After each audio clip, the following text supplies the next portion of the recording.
Untuk mempersingkat waktu kepada beliau, kami persilakan. Oke, baik. Suara saya terdengar, Mas Abil. Nanti kalau ada Dengar. gangguan, tolong saya dilaporkan ya. Oke, Bismillahirrahmanirrahim. Assalamualaikum warahmatullahi wabarakatuh. Waalaikumsalam Eh, warahmatullahi wabarakatuh. Waalaikumsalam warahmatullahi wabarakatuh. Alhamdulillah, Alhamdulillah wassalatu wassalamu ala Rasulillah wa ala alihi wa man wala amma ba'd. Rabbi israh li sadri wa yassir li amri wa hlul 'uqdatam min lisani yafqahu qawli amma ba'd. Baik rekan-rekan dari MPAI ya khususnya saya apresiasi. Sebenarnya ini menurut saya arah dan willingness ya, goodwill yang bagus dari rekan-rekan MPAI untuk bisa next step level.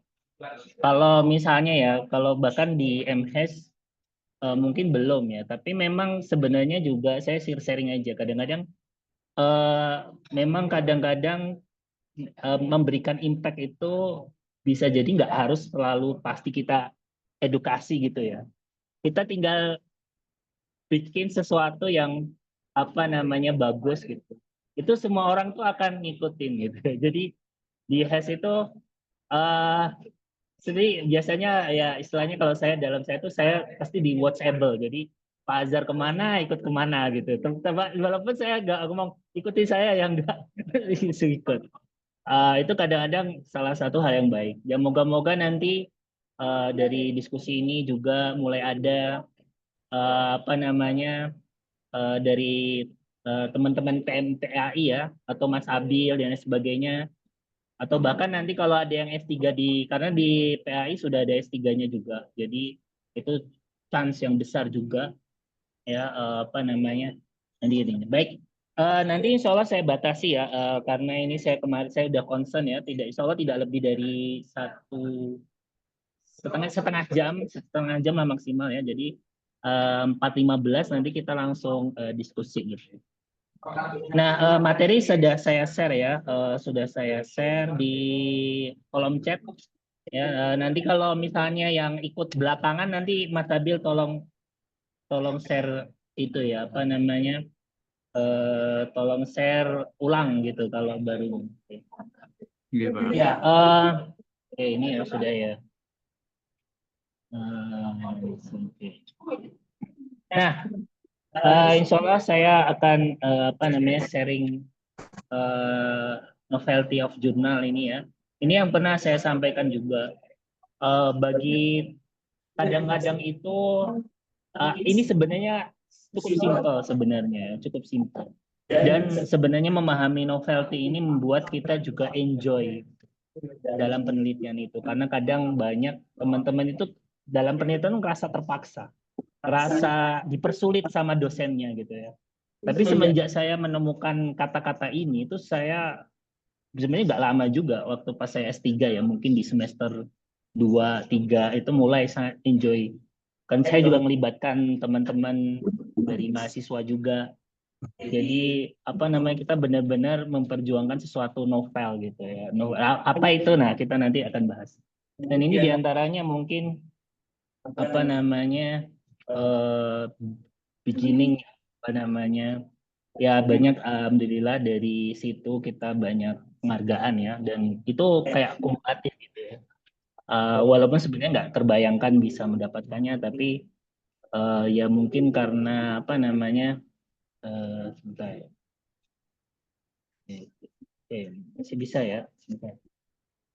Eh, Sebentar. Saya share apa ini? Oh, sebentar.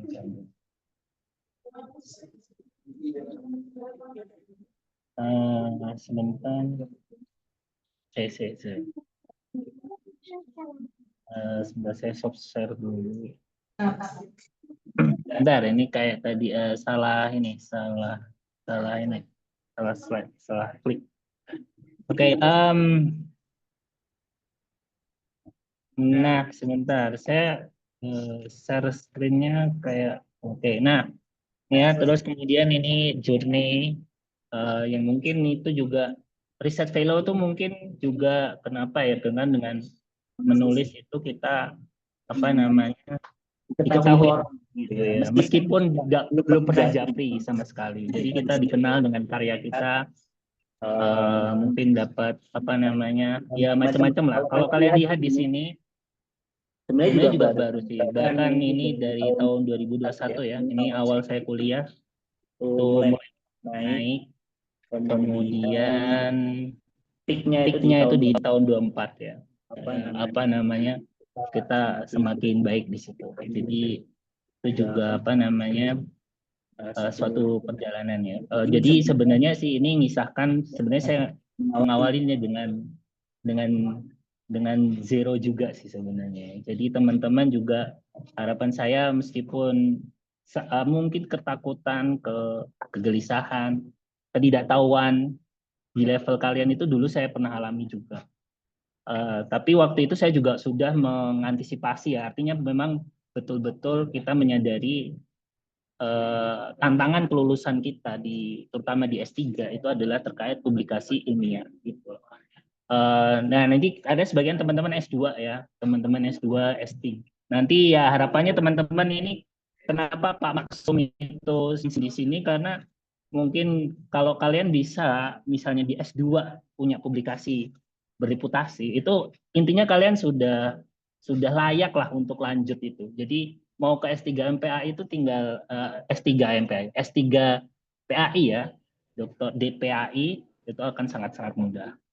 Oke, nah jadi itu istilahnya zero lah, sama. Jadi apa namanya detail, dan ini mungkin juga salah satu kebiasaan mungkin yang baik juga teman-teman ini kita bersyukur sama MPAI melakukan kegiatan seperti ini ya.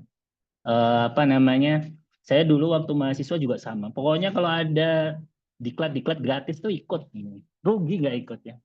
Mau biasanya tuh riset-riset publication tuh mereka ya karena kita pengen memperbanyak apa namanya anggota grup ya untuk menjadi sasaran target marketing, maka selalu mereka membuat apa namanya sesi-sesi gratis gitu.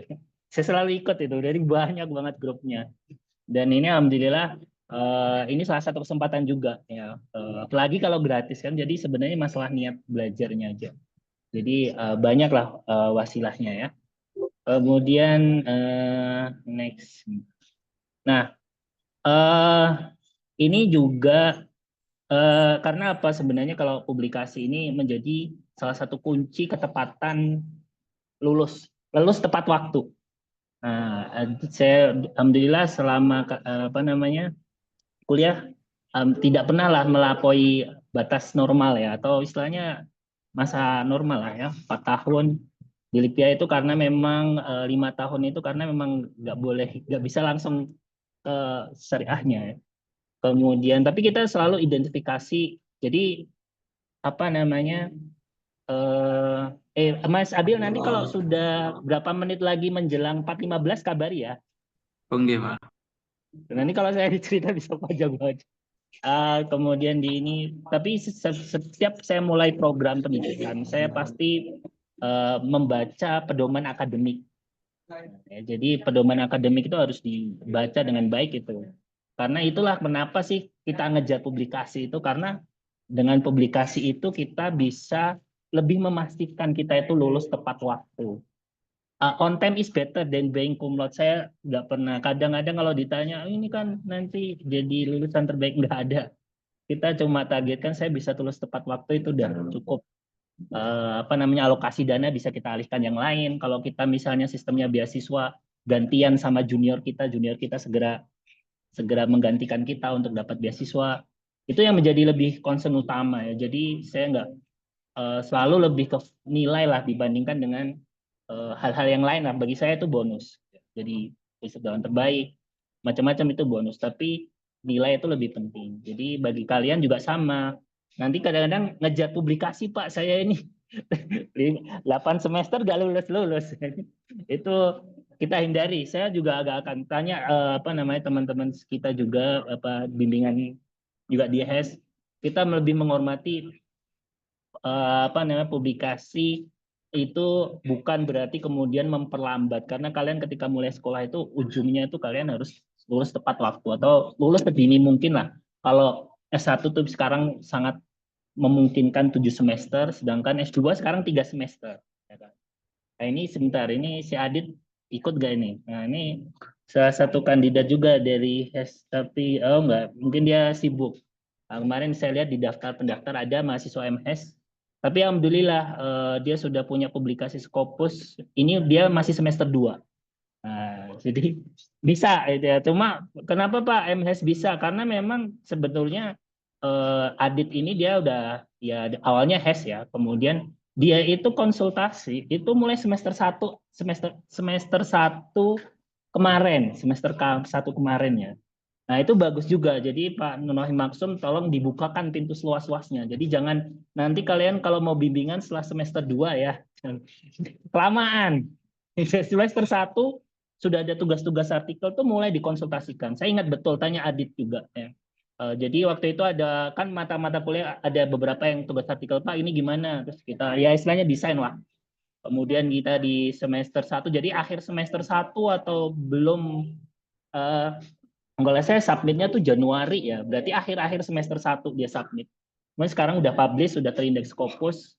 Jadi dia sebelum 1 tahun sudah bisa, tapi secara regulasi harus 1 tahun 3 bulan ya. Tapi itu contoh yang baik. Jadi memulai dini itu lebih baik daripada menunggu di apa namanya disorakin sama kaprodi dan sebagainya. Jangan lah. Jadi semester 1. Jadi itu bagus dan alhamdulillah kita di UMS semuanya welcome lah, nggak akan misalnya udah nanti aja mikir, enggak, kita selalu welcome. Oh berarti kamu sudah punya ada keinginan bisa lulus tepat waktu, belajar lebih dini gitu ya. Karena memang untuk lulus itu untuk publish ya, ini taksiran saya itu membutuhkan waktu 6 bulan sampai 1 tahun ya. 6 bulan sampai 1 tahun itu pun kalau kalian misalnya Pak saya pengen lulus tanpa sidang tesis gitu. Ya berarti kalian kalau bisa apa namanya ya semester 1 itu sudah mulai submit gitu ya. Jadi apa namanya 1 tahun kan berarti tambah 2 semester. Jadi semester 3 udah lulus. Atau syukur tapi memang tiap jurnal ada perjalanannya masing-masing. Oke. Kemudian nah ini saya ambil dari Mas Abil dari ini pedoman akademik MPAI ya.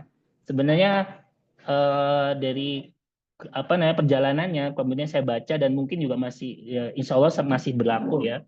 Jadi kan sebenarnya untuk syarat apa namanya syarat sidang tesis itu harus punya Sinta 4 atau mungkin 2 kali konferensi internasional ya saya lihat. Tapi bisa sebenarnya tanpa sidang ya kalau seandainya ini juga program doktor juga. Pokoknya itu menjadi suatu kewajiban. Jadi kita harus membiasakan diri. Kemudian yang penting juga menurut saya penting mencantumkan nama dosen ini ya. Jadi untuk kelulusan kalian harus komunikasi dosen.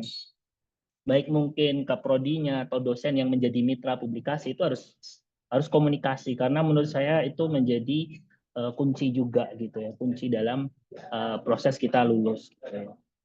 Jadi apa namanya memang diregulasi jadi memang dimanfaatkan lah kalau bisa jangan kerja sendiri ya karena itu memang sudah apa namanya diarahkan untuk berkolaborasi gitu jadi baik koautor dan sebagainya nanti ada di strategi APC sih. Nah ini kemudian ya MPAI graduation road ya kalau ini ada OB magister tuh bisa OB ya ambil ini magister tuh bisa OB ya nggak bisa mungkin S3 S3 kayaknya nggak bisa OB. Nah, S1 OB, nah ini yang saya ceritakan Adit tadi ya, apa namanya bisa kalau seandainya dia bisa bikin internasional bereputasi, maka nilainya A dan tanpa sidang tesis. Dan diantaranya contoh itu ya, Sinta 1, buku ajar, naskah akademik, 2 artikel, proceeding Scopus, saya nggak sarankan. Kenapa? Proceeding Scopus itu lama banget. Saya punya pengalaman 3 tahun untuk bisa terindeks ya. Kemudian book chapter juga sepertinya lebih lama. Ya, kemudian apa namanya? Kemudian membacanya dan minimal mulai semester 2 tuh, semester 2. Ini semester 2 akhir nih Abid. Saya semester 2 awal, ini semester 2 akhir. Ya, tapi nggak apa. Terlambat bukan berarti akhir ya. Artinya ya nggak apa-apa terlambat tapi kita mencoba menyesuaikan gitu ya. Nah ini contoh sebelah ini Kalau hadir orangnya tapi dia di daftar anggota WA ada sih. Tapi ini Aditya Kurniawan Whitney adalah mahasiswa MHES ya. Apa namanya? Alhamdulillah kita bisa dampingi untuk apa namanya bisa publikasi di Scopus gitu. Ya memang harus banyak belajar ya. Itu makanya harus banyak konsultasi. Kemudian apa namanya ketiga, nah apa itu kemudian gaps dan novelty ya. Sebenarnya novelty itu nanti harus kita kaitkan dengan gap. Jadi novelty itu nggak bisa berdiri sendiri sebenarnya. Tapi kadang-kadang kalau kamu tahu novelty, kamu bisa ceritain gap sebenarnya. Ya, jadi saya lebih terus apa dong yang ininya? Ya udah fokus ke novelty aja karena gambarannya itu contoh seperti ini. Nah, ini apa namanya? Saya kalau menjelaskan apa itu novelty selalu saya ajak menyederhanakan dulu lah. Ya, ini nama-nama film yang pasti populer di teman-teman ya. Dan ternyata film-film populer itu semuanya di antaranya atau banyak bersumber dari novel yang terlaris. Ayat-ayat cinta, surga yang tak dirundungkan lantas, Kerami, Layan Putus, Kakaknya. Sebenarnya novel itu apa sih gitu ya? Misalnya kalau dalam apa namanya pembahasan karya sastra, mereka mencari keunikan karakteristik masing-masing. Ya, contoh misalnya ayat-ayat cinta sama kalau surga yang ya surga yang tadi dan ayat-ayat cinta misalnya.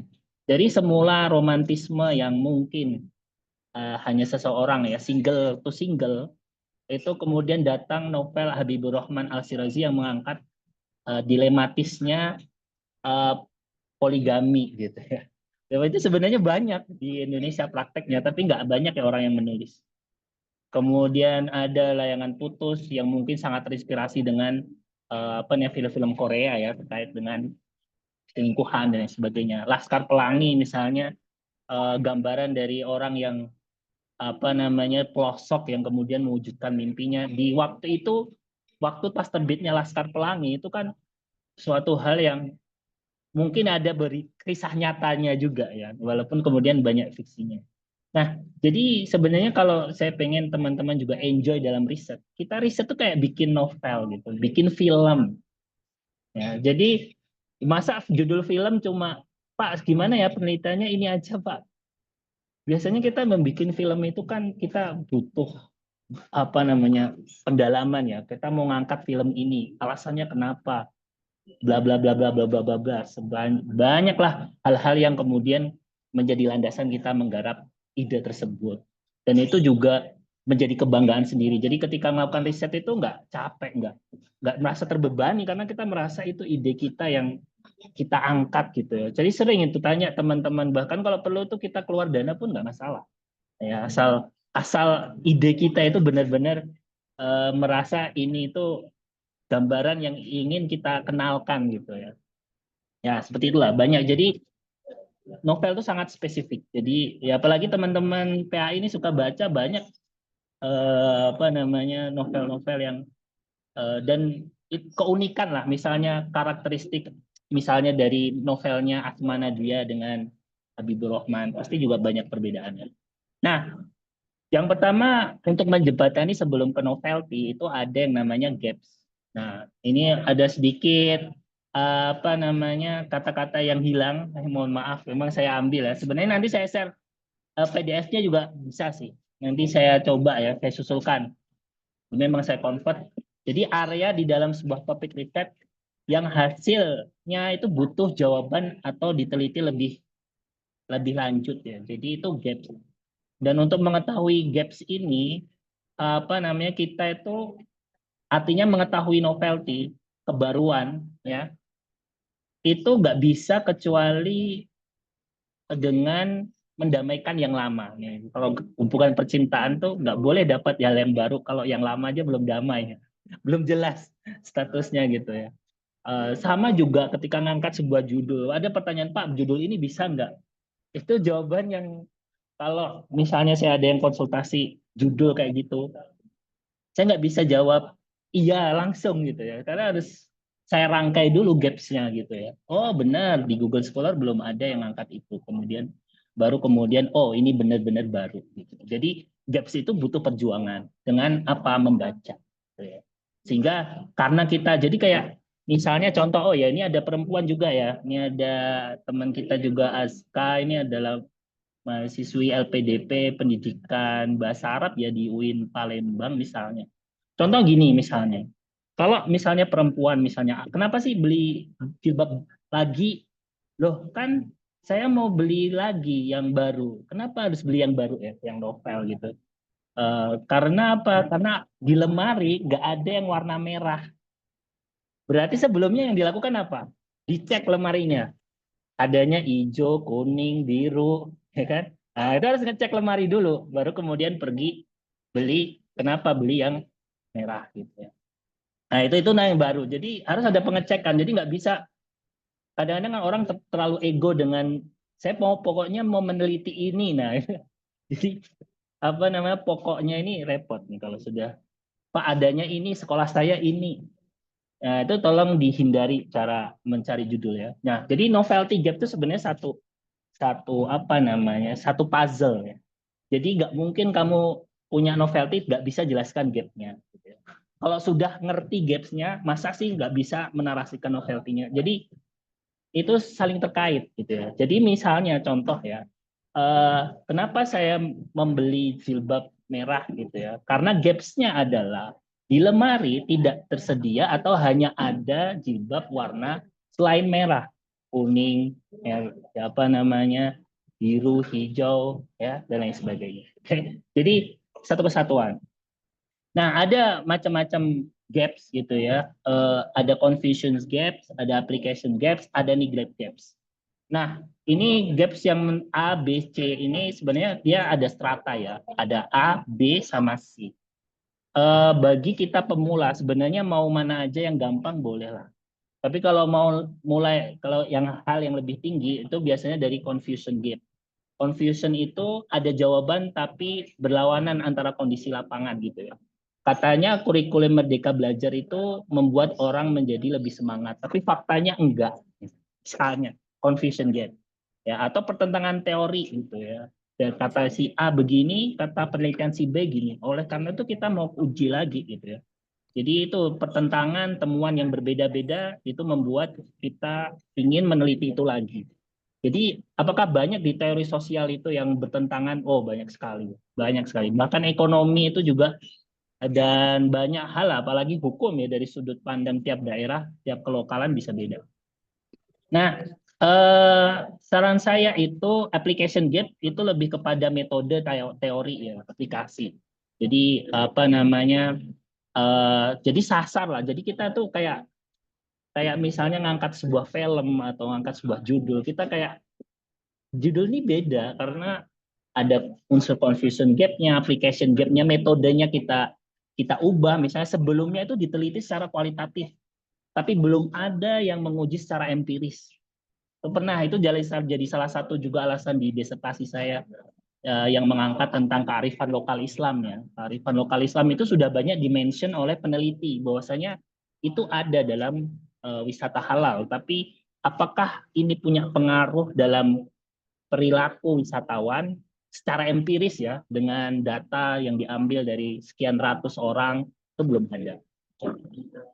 Nah, paling enggak kalian ini ya, itu hanya agak tinggi. Biasanya kalau S3 itu diarahkan ke confusion sama application. Tapi menurut saya untuk sampai ke jurnal internasional nggak harus dua itu. Kita main di neglect gaps juga boleh. Neglect gaps itu artinya neglect itu terabaikan. Jadi dia itu ada perhatian tapi masih banyak yang diabaikan. Contoh overlook area. Jadi banyak orang menyoroti ini tapi mengabaikan ini gitu ya. Kemudian atau bahkan yang ini tuh tidak banyak yang meneliti gitu ya. Atau studi-studi yang datanya itu masih sangat sedikit. Nah, kita bisa perluas. Ya. Ini contoh ya. Ini saya baru tahu ini kalau ternyata ininya ini. Nanti saya share yang apa namanya yang komplit ya, yang nggak rusak. Tapi biasanya ini yang saya sampaikan di materi kuliah. Tapi ini nanti insya Allah saya sampaikan yang apa namanya full atau mungkin sekarang ya nanti atau nanti ya pas tanya jawab ya. Jadi confusion gaps. Jadi menurut teori ini begini, tapi menurut teori ini berbeda itu confusion. Application misalnya, jadi Dan juga ada satu hal yang menarik itu. Jadi setiap penelitian itu sebenarnya punya anak penelitian. Jadi kadang-kadang itu kita tidak harus selalu baru banget. Jadi kakak kelas kita, adik kelas kita itu punya apa, itu sebenarnya bisa diperpanjang lagi penelitinya. Dan itu kadang-kadang yang menjadi kekurangan penelitian di Indonesia ya. Jadi mereka itu repetisi tadi yang disampaikan oleh apa namanya Pak Maksum ya. Pada dasarnya misalnya apa yang diteliti Pak Maksum dulu waktu S3 sebenarnya bisa dilanjutkan lagi ke hal yang lebih spesifik atau yang lebih melebar. Selalu ada anak turunan. Memang kadang-kadang tantangannya adalah alat, kemudian area, kemudian skop yang lebih besar dengan dana yang lebih besar. Itu yang kadang-kadang menghambat. Tapi sebenarnya bisa kita luaskan dari apa yang sudah ada. Nah ini dari overlook area, under research area, kemudian lack of empirical evidence. Saya nggak terlalu teoretik lah, ini nanti bisa lama ini. Ya, tapi intinya apa namanya selalu ada alasan di balik kita mengungkapkan ya. Tapi kebanyakan itu nanti kalau untuk mengetahui jenis gap sama teknik yang bisa digunakan untuk mencari novelty sebenarnya tinggal dua sih caranya, yaitu SLR (Systematic Literature Review) atau Fosviewer di sini tuh sebenarnya alias bibliometrik. Jadi kalau kalian itu pengen bikin judul sebenarnya baca bibliometrik atau literatur review terlebih dahulu. Itu sarannya. Jadi bukan kamu lewat atau di sekolah saya begini Pak. Dan ini saya ada case tertentu ya. Jadi ini case nyata, saya tidak nyebutkan pihak mana, tapi ada yang mau S3. Kemudian dia adalah seorang praktisi gitu ya. Kemudian menemukan itu sebuah problem di instansinya, kemudian dijadikan topik disertasinya gitu. Terus tapi kemudian dia di komen apa namanya bahwasanya loh kenapa sebenarnya kamu sangat bagus dalam menjelaskan masalah yang ada di institusi kami, tapi tidak ada alasan akademik kenapa ini harus diteliti. Nah itu sering deh. Jadi dia kurang baca, tapi sering melakukan. Jadi tidak match itu kebutuhan akademik dengan situasi yang dia punya kontrol untuk meneliti di dalam instansinya. Dan kebanyakan teman-teman yang S2, S3, mereka sudah punya tempat kerja, mereka sudah ngajar di sekolah, dia memaksakan apa yang ada di lingkungan sekolah itu untuk diteliti tanpa dicek apa namanya kebutuhan akademik ya. Kebutuhan akademik itu apa sih? Itu berarti apa yang tertulis di dalam akademik saat ini atau di Google Scholar yang hanya kita bisa tahu melalui literatur review ataupun bibliometrik. Nah, jadi maka penting itu namanya melakukan literatur review, dan ini juga saya waktu S3 juga saya lakukan, dan itu yang mengawali judul saya itu ketemu itu ya karena literatur review awalnya ya. Jadi saya literatur review menemukan bahwasanya diskusi terkait kearifan lokal Islam, kemudian habis itu diangkat menjadikan salah satu tema di wisata halal. Itu dari literatur review. Jadi kita mengkaji dari banyak artikel Scopus gitu ya terkait wisata halal di Indonesia dan Malaysia. Nah, ada macam-macam juga. Ini cara kita mencari kata kunci ya. Kalau makanya teman-teman PAI harus punya itu akun Scopus ya, karena kita punya langganan dan tolong dimanfaatkan lah. Saya harus punya gitu ya. Saya aja dulu itu sempat mengeluarkan dana sekitar 18 juta itu untuk beli, tapi setahun kemudian UMS kasih gratis gitu. Jadi eman-eman itu kalau dijual jutaan rupiah. Jadi kalau yang di mahasiswa MPAI di UMS difasilitasi maka harus punya. Ya, jadi itu juga sama. Jadi jangan baca Google Scholar Talk, baca dari Scopus. Ya, dari Scopus. Nah ini cara pencarian sih, keywords awal dan sebagainya. Hal yang menarik ini adalah kalau MPAI ya, moga-moga paham sedikit bahasa Arab. Kalau seandainya temanya khusus, ini yang mungkin yang beda ya. Kalau N semua udah tahu, atau udah tahu. Tapi mungkin yang tanda kutip dua ini yang paling harus di apa namanya dilihat. Itu istilahnya tuh mudhof ilaih. Kalau seandainya kita ingin mencari misalnya, karena sebenarnya pendidikan Islam ini juga suatu dua kata ya, bukan di pendidikan, bukan Islam, tapi pendidikan Islam. Maka kalau kita search keyword itu harusnya pendidikan Islam harus ada tanda kurung awal dan tanda kurung akhir. Jadi pendidikan Islam. Belum mungkin multikultural. Misalnya ya, multikultural itu satu kata. Misalnya multikultural apanya? Ya. Multikultural language-nya atau multikultural sistemnya. Nah, itu harus dikasih tanda kutip supaya itu menjadi dua suku kata yang bergabung gitu. Jadi satu istilahnya kalau ini mudof-mudof ilaih lah gitu ya. Jadi babul fasli tapi bukan babun sendiri, bukan fasli sendiri. Itu yang harus paling utama. Nanti kita coba praktek. Jadi memang ini salah satu motivasi juga. Banyak teman-teman mungkin nggak tahu, tapi kita mencoba ya. Dan setiap penolakan, nah pertanyaannya nanti saya pengen tanya, ada yang pernah ditolak belum? Belum pernah Pak, berarti belum pernah sakit rasanya. Jadi Pak Azza gimana? Wah udah banyak banget ditolak ya. Tapi apa namanya? Karena sudah saking biasanya jadi udah biasa.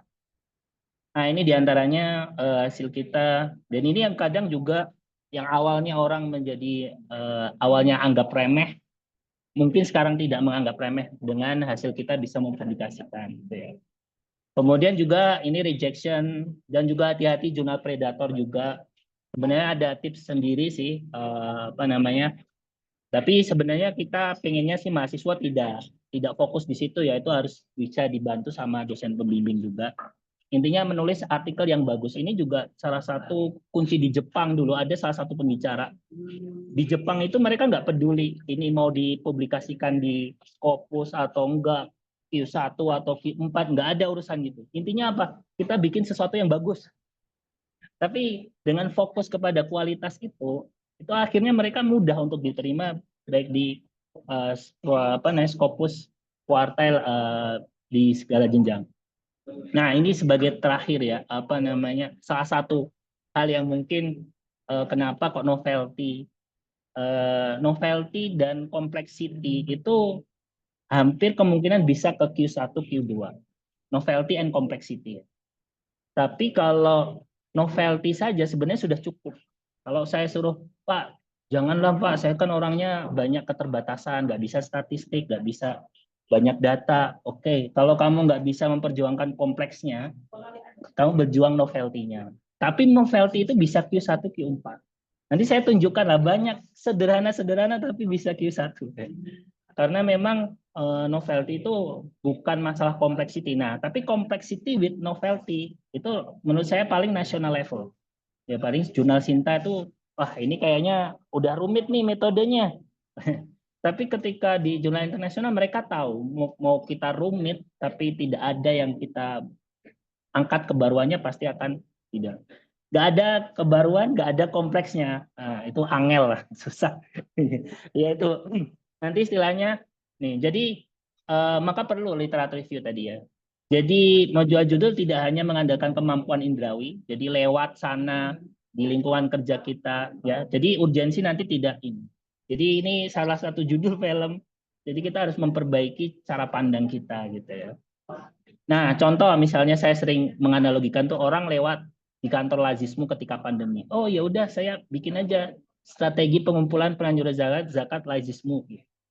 Kemudian mereka mendapati judul, kemudian mengubah objeknya. Ini juga suatu hal yang kurang ya, apa namanya, beda hal kalau seandainya skopnya mungkin internasional ya. Jadi penelitian ini dilakukan di negara-negara Eropa, tapi belum ada negara Asia yang dilakukan penelitian ini. Itu mungkin masih make sense. Tapi kalau cuma beda sekolah aja, Pak itu kan di sekolah sekolah saya kan belum diteliti. Nah, itu sangat-sangat apa namanya low lah ininya ya. Jadi contoh misalnya saya kasih mirip ya. Jadi apa bedanya ini sekolah Islam Al Hidayah, ini sekolah Islam apa namanya Al Abidin misalnya. Nah, itu semua sekolah Islam. Jadi contoh misalnya bayangkan tinjauan hukum Islam. Ada mahasiswa datang, Pak, saya ingin meninjau hukum Islam jual beli pohon mahoni. Terus datang lagi pohon karet, Pak, kan beda belum. Ada lagi. Jadi ini kita jadi neliti nama-nama pohon, bukan apa yang diteliti ya. Namanya dalam kias kan, kalaupun namanya pohon ya hukumnya sama gitu ya.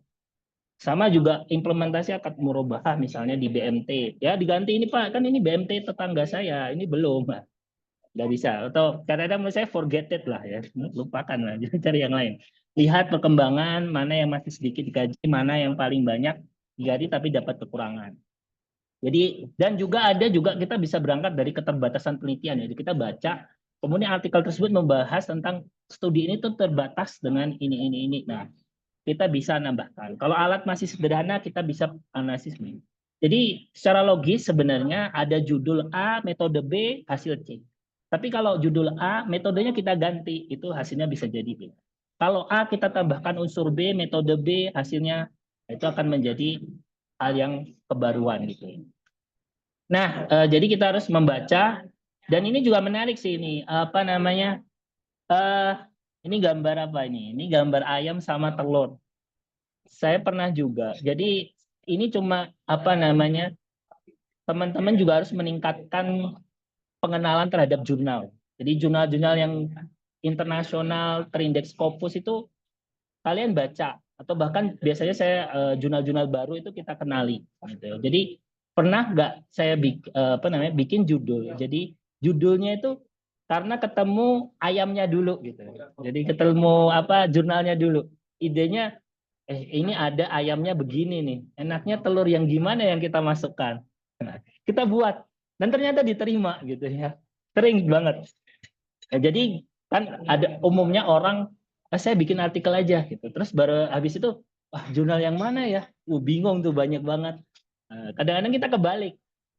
Saya tahu jurnalnya, saya tahu skopnya, arahnya dia ke sini, baru saya bikin jurnalnya. Nah, itu contoh. Kemudian strategi APC.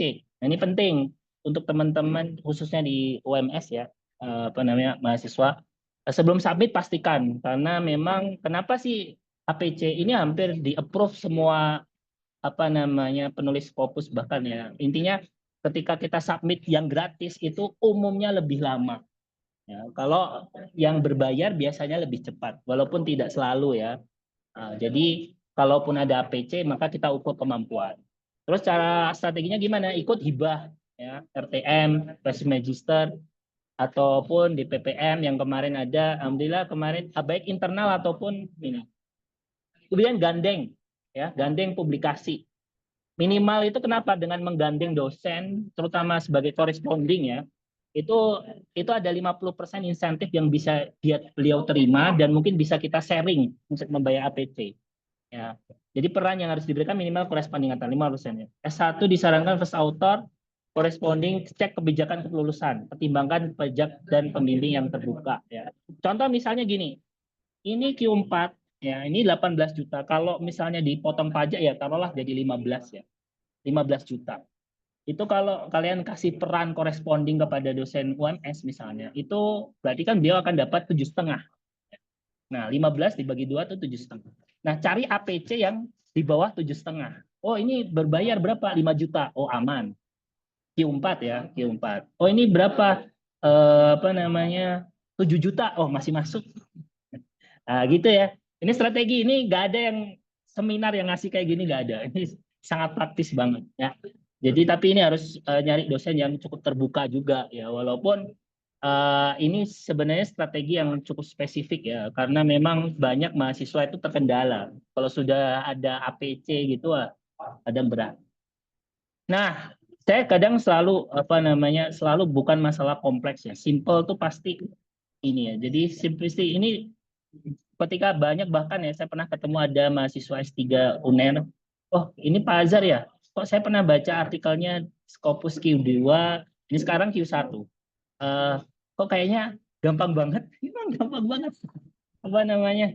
Ini nge-zoom, bikin FGD, tapi ada sedikit nuansa kompleks yang kita masukkan ya. Jadi ada student Malaysianya dan itu pun juga kita bisa dapatkan karena mahasiswa kolaborator kita itu juga aktif di student mobility gitu. Ini yang paling cepat, ini 1 bulan, hampir 1 bulan, tapi habis itu nggak ada lagi, semuanya lama banget. Oke, kemudian ini juga sama, tapi ini lama. Kalau tadi saya ceritakan cepat ya, 1 bulan, Mei ke Juli, hampir 1 bulan. Tapi saya nggak pernah merasakan itu lagi. Mungkin itu waktu masih jarang. Nah, yang ini Oktober 21, publish-nya tahun berapa ini? terterima Februari 24, publish 24 Februari. Berarti itu berapa itu? 3 tahun. Udah lulus itu, udah lulus TK itu ya. Tapi ya kayak gitu perjalanan sebuah artikel ya. Jadi ulangi lagi, gagal lagi nggak apa-apa. Kemudian kadang kita dalam sebuah riset itu juga nggak tahu ya ujungnya gimana, tapi kita nggak harus tahu ujungnya dulu. Yang penting langkah ke depan apa. Makanya itu peran pembimbingan, peran kalian mau konsultasi itu sangat penting untuk menentukan, memastikan langkah terdekat, bukan langkah jauh. Karena langkah jauh itu kita kadang ya seperti di hutan, apalagi kalau kalian di S3 ya, wah itu lebih hutannya udah hutan belantara itu. Nggak tahu ujungnya, tapi dipres oleh para penguji, pembimbing gitu ya. Ya ambillah langkah-langkah dekat aja. Semoga sampai. Nah ini Korea, jadi melenting dengan Scopus ya. Mungkin ya saya diantaranya mungkin sangat terbantu dengan publikasi itu. Ya, tapi saya juga sadar dulunya juga nggak bisa. Jadi saya sempat kalau ada acara-acara kayak gini tuh pengen berbagi. Karena saya tahu banget apa namanya pressure, kemudian juga keharusan memenuhi apa namanya permintaan-permintaan ya, request gitu. Istilahnya kadang mungkin kalau di mahasiswa S3 gitu ya, kalau kamu belum punya Scopus kayaknya belum terlalu diridoi untuk lulus. Bahasa kasarnya gitu ya. Itu benar di mahasiswa S3 ya. Enggak mungkin pressure-nya akan semakin kencang. Tapi maka dari itu ya harus kita sadari di awal dan kita belajar lebih dini. Mungkin itu aja. Terima kasih. Nanti kita langsung sesi diskusi ya. Ini betul nggak nih? Jangan apa namanya terlalu cepat apa pas ya? Oh, lebih 5 menit. Ya itu aja. Oke. Terima kasih kami ucapkan kepada Bapak Azhar Alam atas penyampaian materinya yang sangat menarik dan insya Allah sangat bermanfaat. Oke, mungkin kita lanjut ke sesi berikutnya, yaitu mungkin ada teman-teman yang ingin bertanya. Silakan angkat tangan. Ya, ada pertanyaan atau nanti kalau belum ada pertanyaan nanti kita bisa ke pertanyaan yang sudah di-chatkan ya. Baik, Bapak. Oke. Silakan kalau ada pertanyaan secara langsung terlebih dahulu.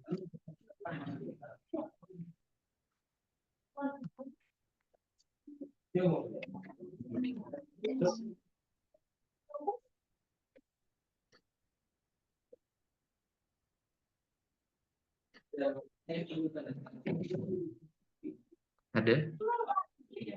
Oke. Mas Muhammad Rozi, silakan. Silakan, Mas. Baik, bismillahirrahmanirrahim. Assalamualaikum warahmatullahi wabarakatuh. Waalaikumsalam warahmatullahi wabarakatuh. Suara terdengar nggih? Baik, Terdengar. sedikit bertanya Ustaz, insyaallah kita bertanya tentang berkaitan dengan literatur review.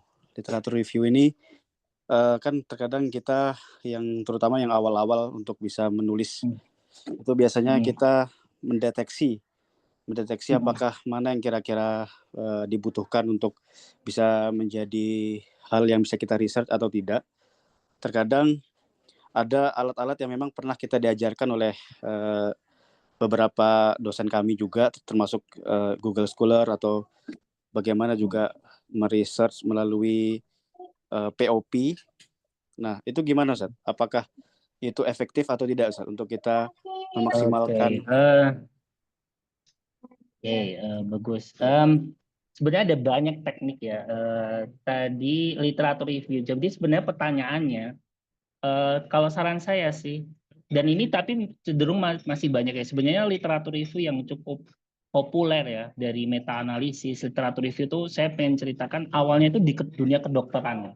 Dunia kedokteran itu sangat jadi bukan di social science tapi lebih ke natural science bahkan kedokteran itu sangat mereka sangat concern di situ kan tadi ya, karena di kedokteran itu confusion gap itu hampir terjadi di setiap produk baru.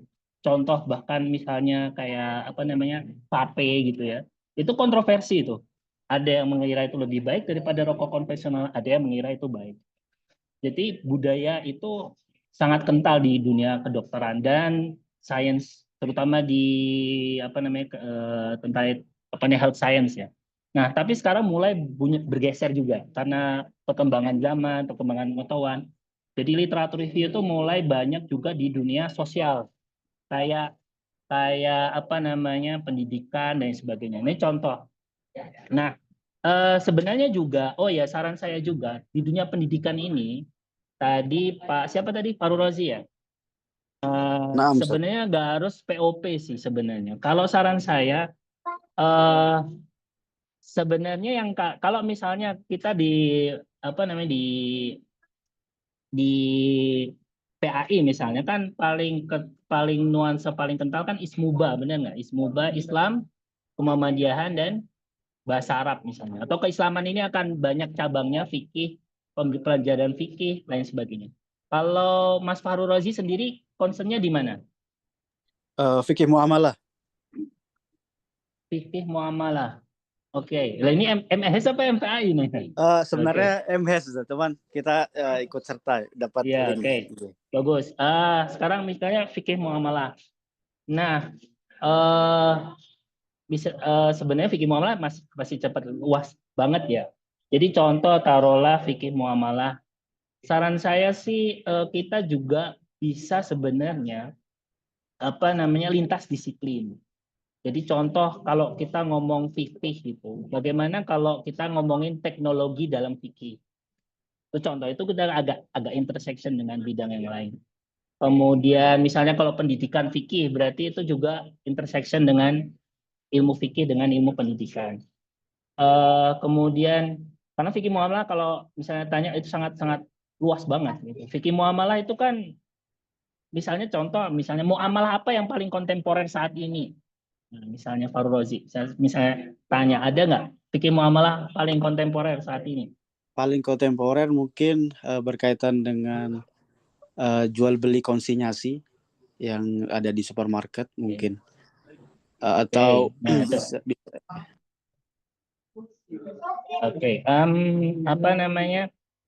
Nah sebenarnya kalau konsinyasi sebenarnya cukup lama. Kalau ini berarti apa namanya? Kalau seandainya itu fikih ya, kita cek coba saya share screen ya. Kita share screen. Tapi misalnya taruhlah kita pakai Google Scholar gitu ya. Oke. Misalnya, tapi ini sangat ini ya, sangat temanya masih umum banget. Kalau saya duga nih Mas Fahru Rozi masih ini, tapi udah ada di agak lebih spesifik nggak tesisnya apa? kalau tesis Ana sendiri saat kemarin itu berkaitan tentang perbandingan fatwa corona yang Ana Oke. juga pengujinya waktu itu, Seth. Oh iya ya. Nah, oh iya Iya, kan. Itu iya, sudah iya, fatwa ya. iya, Jadi Seth, fatwa. apa namanya? Misalnya contoh kalau kita misalnya fatwa apa namanya kalau nggak salah sih kemarin terkait Ijarah mutahi fatwa tamlik. ija ija IMBT misalnya. Iya. Oke. Nah, misalnya. Nah, ini kan kalau kita lihat ini kan judul-judul tentang fatwa IMBT ya. Nah, literatur review itu ya memang kita kalau bisa mengidentifikasi gitu. Misalnya sebenarnya ini juga karena kalau saya duga ini tuh masih jarang di sosial media. Misalnya kita bisa nggak misalnya literatur review IMBT misalnya. Tapi IMBT itu istilahnya nasional apa internasional?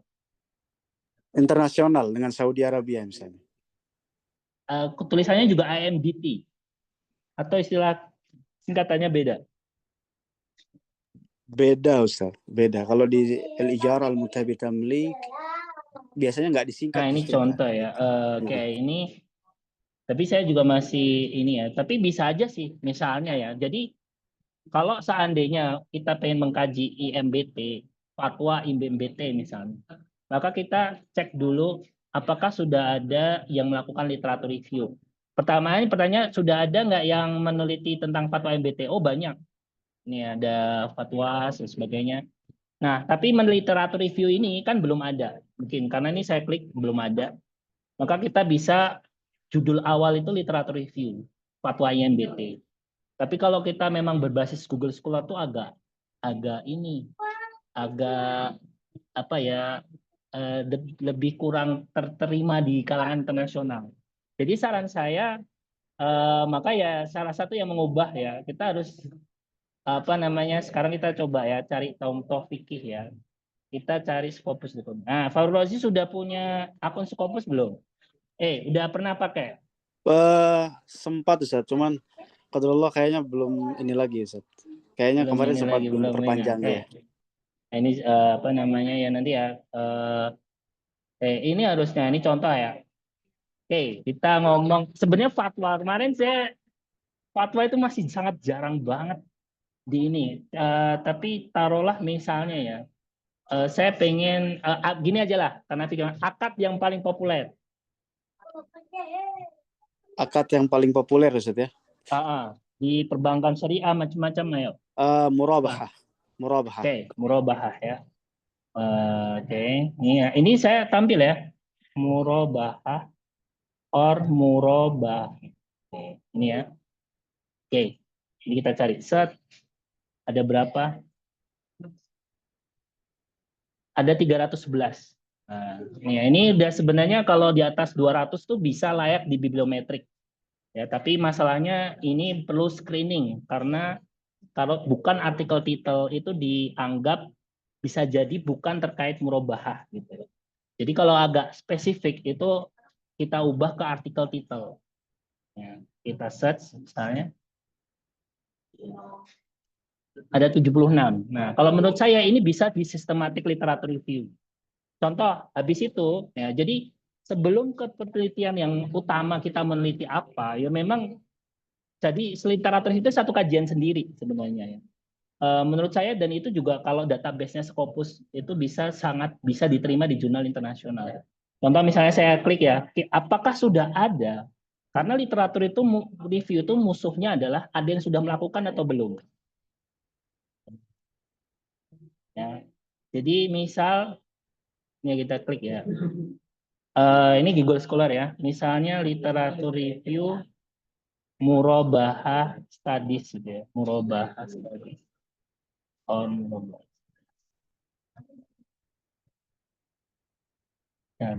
Udah nggak? Nah, ini udah ada. Ini literatur review ya.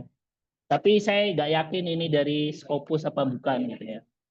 Tapi dia juga akan ini problematiknya. Apa namanya? Karena sumber itu penting. Coba kita cek di sini. 17 dari Google Scholar sama Scopus database ya. Menurut saya Scopus saja. Tapi ini murabahah umum ya. Murabahah umum sebenarnya ini bisa ke apa namanya literatur review umum gitu ya. Jadi ini sangat peluang untuk riset literatur review terkait murabahah. Jadi systematic literatur review on murabahah studies. Nah, itu ada 76 nih kandidatnya dan ini sangat fix ya karena ini artikel titel ya. Artikel titel tuh tercantum di judul. Kalau tercantum di judul pasti ngomongin tentang itu. Tapi kalau ini misalnya kita abstract keywords ini ya akan datanya lebih banyak dan layak untuk bibliometrik, tapi sekali lagi PR-nya adalah kita harus screening dari abstrak-abstraknya gitu ya. Jadi misalnya kalau apakah benar riset ini terkait murabahah? Kalau tidak, maka ini harus kita keluarkan. Itu contoh apa namanya teknik untuk men-screening ya. Screening terutama kalau mesin pencarian kita adalah titel abstrak sama keywords. Nah, jadi seperti itu. Jadi untuk menemukan saya ingin meneliti murabahah yang bagaimana, hanya bisa dijawab ketika saya melakukan literatur review murabahah. Dan ternyata kita cek tadi belum ada yang melakukan. Tapi kebanyakan orang kan langsung, Pak, saya pokoknya meneliti murabahah di apa namanya misalnya di BMTA gitu kan, Mahrozia. Saya kebetulan belum ada Pak yang meneliti di BMT saya. Itu sebuah justifikasi yang lemah. Jadi pertama kita petakan dulu. Hingga misalnya kita bisa petakan semua penelitian murabahah di antaranya umumnya mengaitkan tentang terkait masalah jaminan misalnya ya. Nah, kemudian ketika kita ngomong jaminan, bagaimana peneliti-peneliti mengatakan terkait jaminan di studi-studi murabahah gitu. Nah, kemudian habis itu apakah bagaimana proses penyitaan jaminan murabahah. Jadi akan menjadi semakin spesifik. Nah, jadi gitu. Itu baru berarti judul ya. Jadi apa namanya? Kita tidak bisa menjustifikasi kecuali melalui pembacaan detail tadi. Nah, gitu ya. Itu jawabannya ya. Jadi ya harus kita kumpulkan dulu apa namanya murabahah tadi sebelum kita menentukan murabahah apa gitu ya. Sistem jaminannya kah, pengenaan denda kah? Fatwa murabahah itu kan panjang, banyak ya. Tapi orang hanya sekali, oh murabahah itu akadnya begini-begini, orangnya membayar, kemudian mencicil. Nah, itu selesai, itu semua artikel juga mengatakan yang demikian. Tapi kalau kita bisa mengangkat unsur yang bagus ya, contoh misalnya, contoh ya, kalau yang penagihan, sistem penagihan atau istilahnya ya penyitaan jaminan oleh lembaga keuangan syariah dan lembaga keuangan non syariah itu bisa dibedakan atau ada pendekatan yang berbeda. Terus kita itu kan novel banget ya. Jadi apakah benar memang cara penyitaan jaminan oleh lembaga keuangan syariah itu memiliki nilai-nilai keadilan yang lebih tinggi dibandingkan konvensional. Nah, contoh ya, itu salah satu menginspirasi cerita-cerita gitu ya. Jadi spesifik dan mungkin belum ada yang ke sana gitu ya. Kayak gitu ya Farul Razi, cukup menangkap. Baik Ustaz, jazakallah khair, mafhum insyaallah. Jadi Ya, berarti jadi kita lebih apa spesifik ya Ustaz. terutama kalau Farul Razi nanti mau S3 itu harus detail. Jadi istilahnya kalau apa namanya Farul Razi ingat misalnya apa namanya pengertian dari istihad itu badlul wus'i. Artinya dia menyatakan kan, saya sudah cari di setiap dan nggak ada kecuali ayat ini misalnya, ya kan? Atau saya menentukan ingin meneliti murabahah spesifik terkait ini karena saya sudah mencari di semua penelitian murabahah belum mengangkat yang spesifik ini. Gitu. Nah, gitu. Dan kita kan bisa buktikan gitu ya, belum coba dicek di Google Scholar nggak ada. Oh iya iya iya benar. Dan itu masih banyak banget lah ruang studi ya terkait ekonomi syariah yang detail.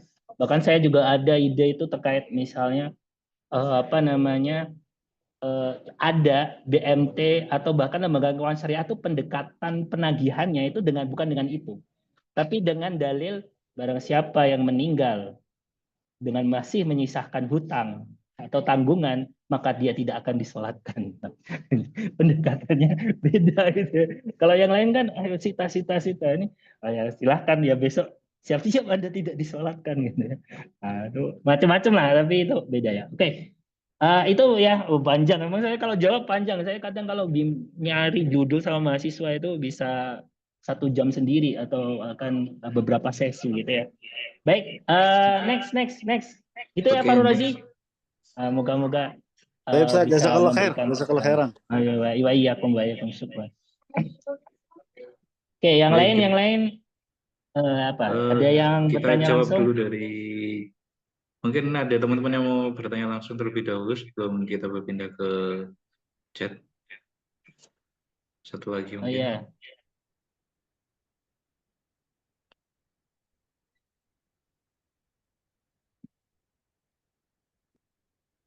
Oke, kalau misalkan tidak ada, kita membacakan soal yang dari chat. Yang pertama yaitu apa indikator yang dapat digunakan untuk menilai kekuatan atau signifikansi novelty dalam sebuah proposal atau hasil penelitian.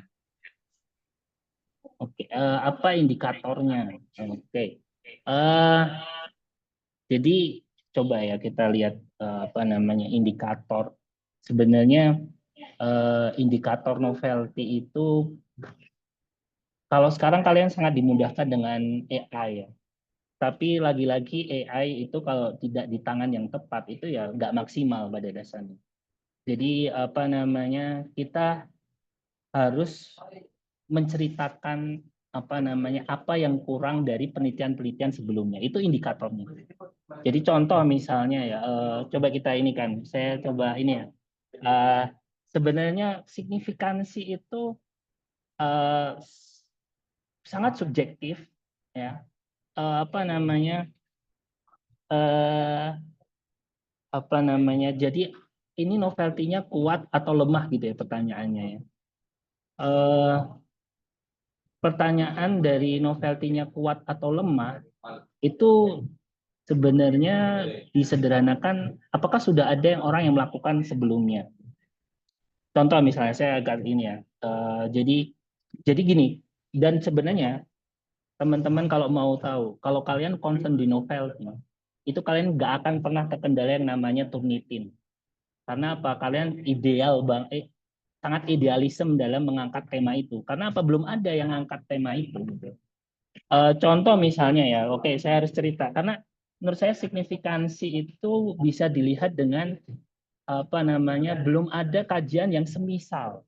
Contoh ya, saya cerita satu banyak artikel yang apa namanya ceritanya unik ya. Oke, apa namanya? Jadi ini juga harus banyak apa namanya? Sebentar, saya cerita satu artikel ya. Oke, di ini saya mungkin di sini. Ini bukan, sebentar, bukan mos. Nah ini ya. Oke, kita akan lihat. Ini ya contoh ya. Kalian akan mungkin bingung juga. Saya ini apa namanya cerita ya. Jadi sebenarnya kalian akan bisa merasakan juga. Ini adalah apa namanya analisis wisata ramah lingkungan, kampanye digital ramah lingkungan di dalam sebuah masjid oleh sebuah komunitas ramah lingkungan, peduli lingkungan. Nah, ini MOS ini salah satu masjid ini. Jadi waktu itu saya tahun 2018 ya pernah mengunjungi satu masjid yang namanya Masjid Salman ITB. Yang konon ya walaupun saya mendengar kisah ya, tapi pemvalidasinya belum terlalu dalam dari air bekas wudhu yang digunakan dalam apa namanya Masjid Salman itu terdaur ulang. Jadi supaya dipakai lagi. Nah, menurut saya itu menjadi perwujudan sebuah praktek ramah lingkungan. Jadi itu dan itu 18 pernah ke Masjid Salman, 2024 2022-an ya, 2022 saya kalau kita ingin mengkaitkan karena banyak wisata halal itu biasanya juga dimotori oleh masjid gitu kan. Salah satu simbol wisata religi. Tapi unsur ramah lingkungan kan belum ada. Cek semuanya, nggak ada masjid kok diteliti terkait ramah lingkungan. Masjid ya untuk ibadah. Oleh karena itu di dalam konsep artikel ini saya menawarkan hal yang berbeda gitu ya. Jadi karena melihat praktek di lapangan ada gitu ya. Jadi masjid yang mencoba apa namanya melakukan praktek ramah lingkungan. Kemudian ternyata kita cari juga waktu itu sama tim juga ada akun ya kayak misalnya mungkin apa namanya aktivis lah ya, aktivis masjid, remaja masjid, bahkan aktivis ramah lingkungan tadi. Nah, ini ya. Nah, kemudian kita teliti itu tadi, Stavio Rangers ini, digital campaigns. Ini salah satu akun ya. Jadi ini riset by komunitas. Dan riset komunitas itu dipastikan sangat jarang gitu ya. Komunitas unik lah. Jadi banyak hal yang menurut saya, oh ya contoh misalnya ini tadi pertanyaannya, ya ini salah satu uniknya ya contohnya. Jadi unik banget. Dan itu alhamdulillah diterima gitu kan. Dan mungkin juga, oh ini beda. Jadi apa namanya? Oh ya, jadi saya juga mungkin ceritakan novelty tadi ya. Jadi novel itu sesuatu yang baru dan orang tak emang mereka tahu. Jadi editor tuh pasti suka baca. Bentar. Saya itu bahkan di jurnal Scopus saya walaupun udah tidak discontinue ya. Apa namanya? Sebentar. Namanya itu jurnalnya apa namanya? Bentar. Sebentar saya apa namanya udah lama banget sih tapi intinya ketika itu komentar dari apa namanya komentar dari editor itu artikelmu itu memiliki satu penovelan jadi sesuatu yang baru contoh oh ya misalnya ada sih di saya itu yang contoh ya ini saya ini waktu itu ini contoh ya bagaimana kita membuat kebaruan jadi kita kayak direktur film gitu seniman itu harus jadi kalau kayak kadang-kadang bapak ini si ilmuwan apa seniman kayaknya seniman cocok juga gitu ya jadi karena hal-hal berbau seni melihat hal yang baru ya. Contoh jurnal, ini jurnal yang pertama nih. Nah, ini ceritanya itu unik nih. Scopus pertama ini dari Ujaf ini, walaupun sekarang discontinue ya. Tapi komentar editor, tapi ini sebenarnya yang menarik itu ini jurnal Amerika ya, padahal dikenal cukup ini ya. Nah, ini adalah peran lembaga keuangan mikro Islam dalam memberdayakan komunitas penelayan. Jadi waktu itu ada bimbingan kita itu, kamu dari mana? Dari Lamongan. Oke. Lamongan terkenal apa? Wah, di sana banyak nelayan, Pak. Oke. Terus saya tanya juga, saya cek di Google Scholar juga, bahwasanya ada nggak yang mengangkat terkait tema lembaga keuangan mikro dengan nelayan? Ya, terutama Islam ya. Jawabannya hampir nggak ada. Sangat jarang sekali. Oke, kita angkat gitu ya. Jadi kita angkat. Berencana cukup sederhana, ini wawancara beberapa nelayan, dan dilalah di daerah Lamongan itu juga ada salah satu lembaga keuangan mikro Islam gitu ya. Jadi ada apa namanya kisahnya gitu lah. Jadi ini kan suatu hal yang kita tawarkan berbeda gitu ya. Dan komentarnya adalah punyamu ini baru gitu. Jadi mereka tuh nyari gitu. Jadi signifikansinya itu akan dicek oleh editor. Teman-teman akan dikenain turnitin. Nggak mungkin kalau misalnya nggak novel itu, novelty-nya. Salah satu indikatornya berarti turnitin juga. Kalau turnitinnya banyak berarti nggak novel. Kenapa? Kamu coba, apakah ada kesamaan novelnya misalnya ya? Kalau nggak salah Surga yang Tak Dirindukan itu punyanya Asma Nadia ya, sama Habibur Rahman. Pasti sangat beda banget alur ceritanya gitu ya. Walaupun sama-sama sebenarnya ada diskusi terkait poligami misalnya, tapi sangat-sangat berbeda banget gitu ya. Jadi itulah novel. Itu kembali lah yang sederhana. Jadi bagaimana kita mengungkapkan kekarakteristikan, kekhasan gitu ya, apa namanya dari ide kita. Gitu. Nah itu ya itu apa indikatornya. Mungkin moga-moga bisa menjawab sih. Apa namanya? Saya tuh lupa ya. Oke, sebentar. Oh ya ini kayaknya ada ya. Sebentar. Oke, oke, sebentar. Saya tak tunjukkan ya. Apa namanya? Oh ya, Chloe ini ya. Oke, sebentar. Oke, ini ini. Moga-moga kelihatan ya. Nah, ini komentar orang luar negeri ya. Jadi eh nih the research angle is novel. Nah ini ya. Nah ini yang ngomong bukan ini editor dari Amerika. Walaupun jurnalnya itu, tapi sebenarnya ini jurnal yang cukup bagus. Tapi maksud saya kenapa kamu mengangkat itu? Karena tapi saya juga cukup di lemah ya, sampelnya lemah ya karena ini kualitatif. Tapi waktu itu kan menurut saya yang penting itu novelty. Kompleksiti itu belakangan. Kompleksiti belakangan. Syukur bisa karena kompleksiti biasanya membutuhkan banyak source ya, banyak sumber daya, dana dan lain sebagainya. Tapi kalau kalian bisa tadi ya, makanya kalau saya merumuskan itu, kalau punya novelty dan complexity, kalian bisa di Q1, Q2. Atau bahkan misalnya kadang-kadang menurut saya kompleks itu tuh bisa dibuat takaran. Ya, nanti ya. Takaran itu gimana? Contoh misalnya yang kasusnya tadi ya.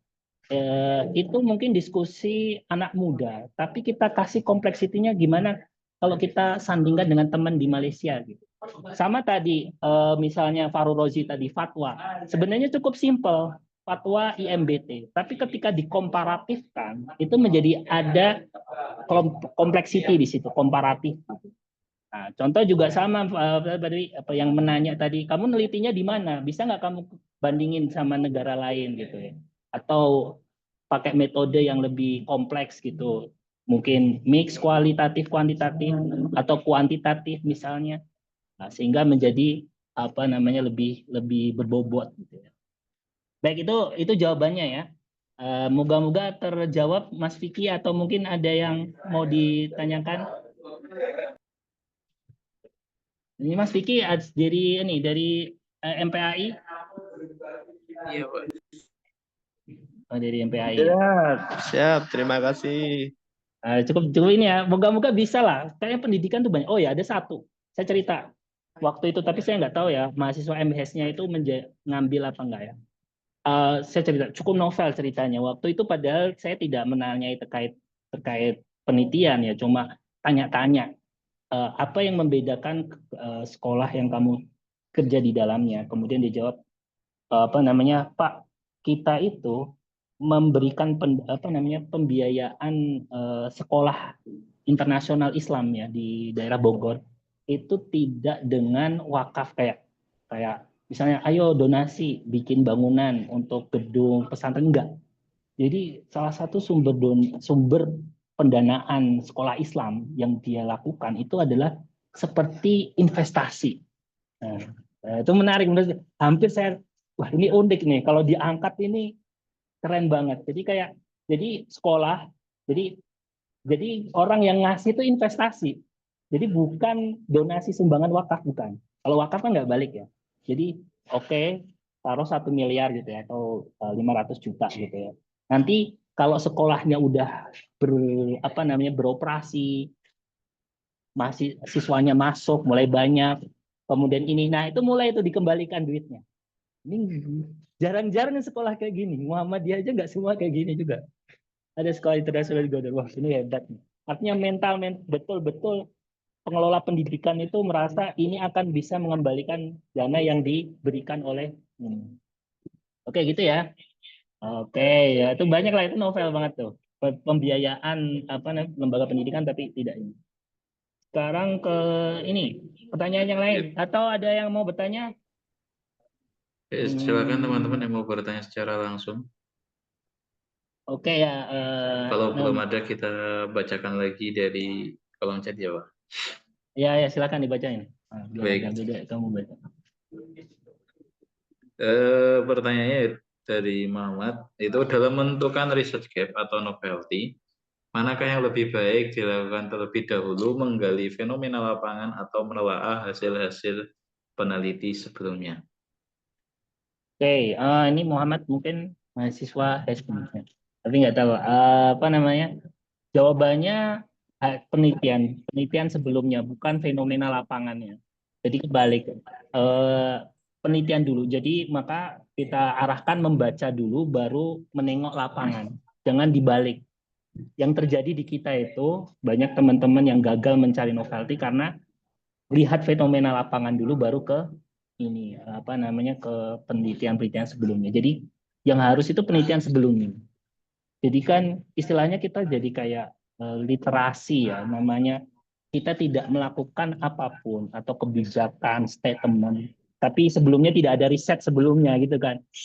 Jadi bukan saya ikut-ikutan lah atau saya bikin narasi apa gitu di lapangan sepertinya menarik. Nah, kita nggak bisa itu, kita harus memastikan dulu literated dulu. Jadi literasinya kita munculkan, baru kemudian kita melakukan fenomena lapangan. Dilalah ada gitu ya. Jadi saya sering Pak pernah nggak gagal dalam merumuskan judul, pernah.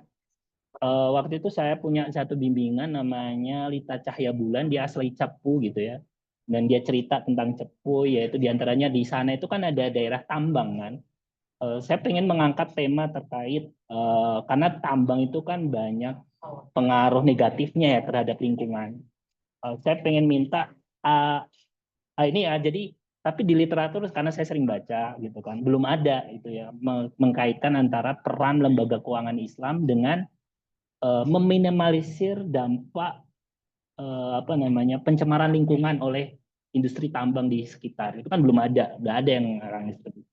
Jadi waktu itu tapi kenyataannya dia keliling ke daerahnya, wah kayaknya nggak ada itu Pak.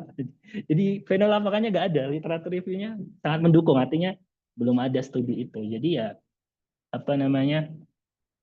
jadi akhirnya apa ya, kita ganti. Nah itu kan akhirnya apa, ketika idenya ada, hasil penelitian sudah kita kaji dan itu terdukung, tapi sayang di lapangan nggak ada, kita nggak maksain, harus ambil yang lain yang terdukung. Terus waktu itu kita arahkan ke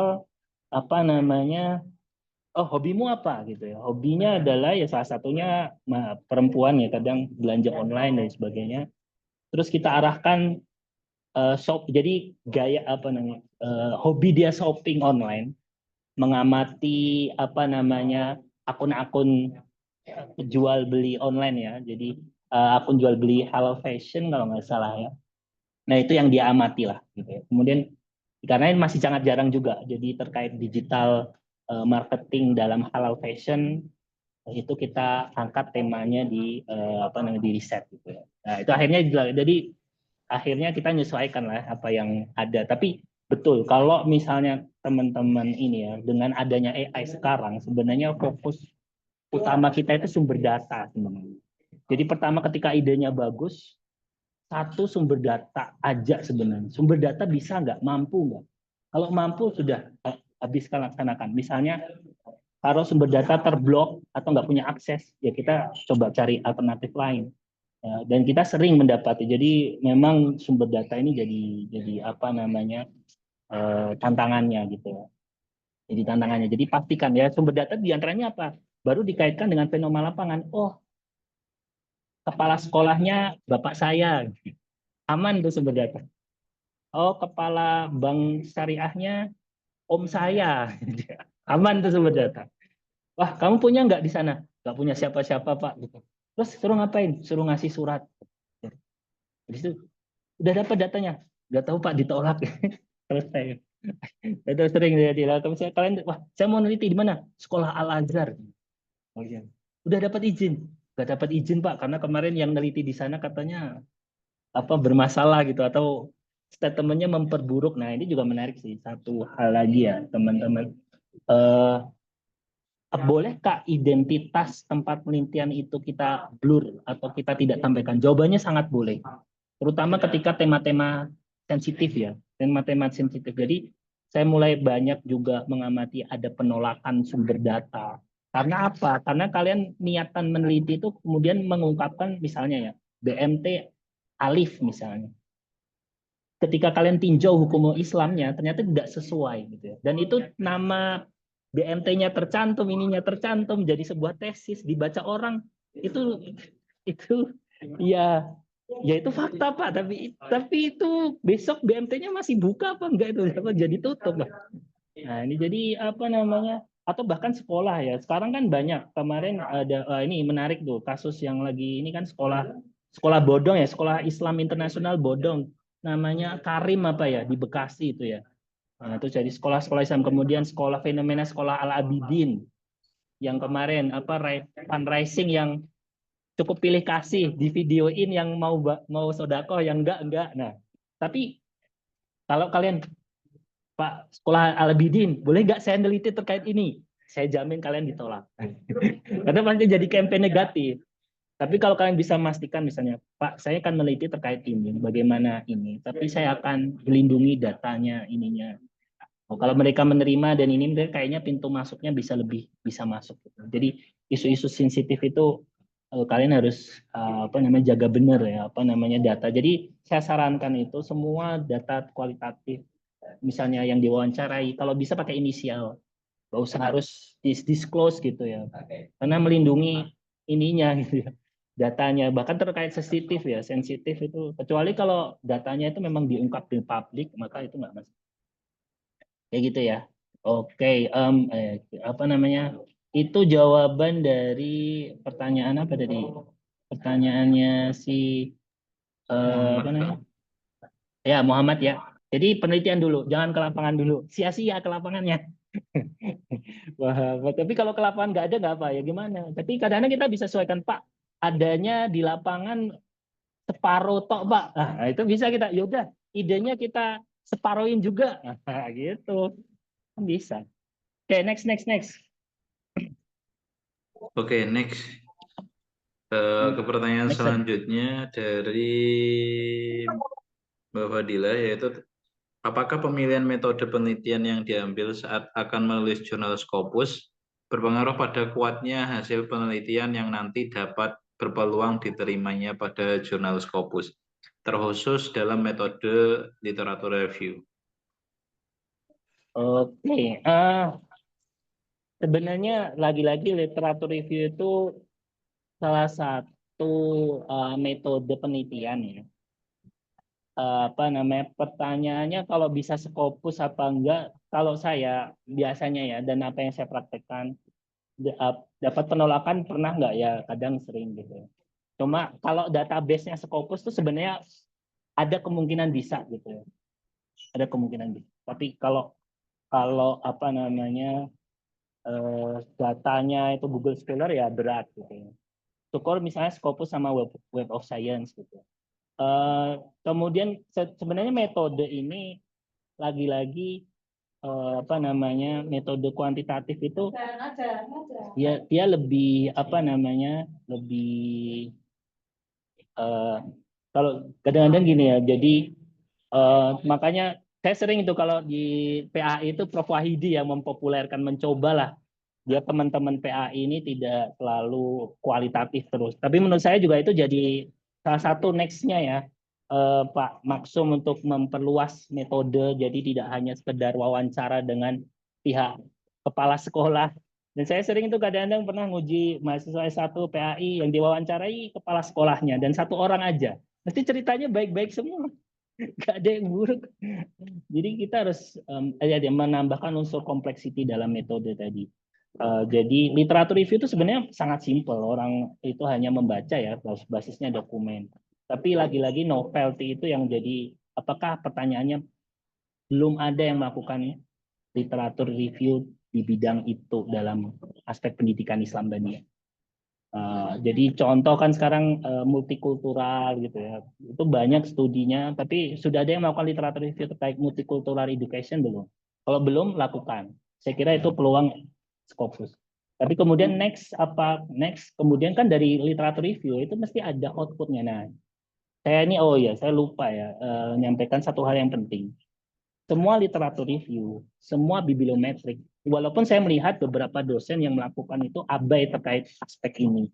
Menurut saya itu aspek paling penting. Jadi kalau membuat studi literatur, baik itu bentuknya bibliometrik ataupun literatur review, bagian part paling penting dalam bab 1, bab 5 atau dari pendahuluan sampai kesimpulan itu terkait diskusi penelitian selanjutnya. Jadi kan kalian baca tuh dari 10 artikel, 15 artikel, 20 artikel. Kemudian kalian ketika sudah baca, kalian harus menentukan arah apa yang akan dilakukan. Nah, ini contoh, mungkin saya harus cerita paper literatur review ya, mungkin karena banyak teman-teman yang contoh ya, contoh ini saya cukup unik juga, dan itu kualitatif itu apa namanya, banyak seninya lah. Saya harus cerita satu inilah, mungkin terkait ini ya, terkait apa namanya, zakat misalnya. Oke, nah ini contoh, ini menarik ini.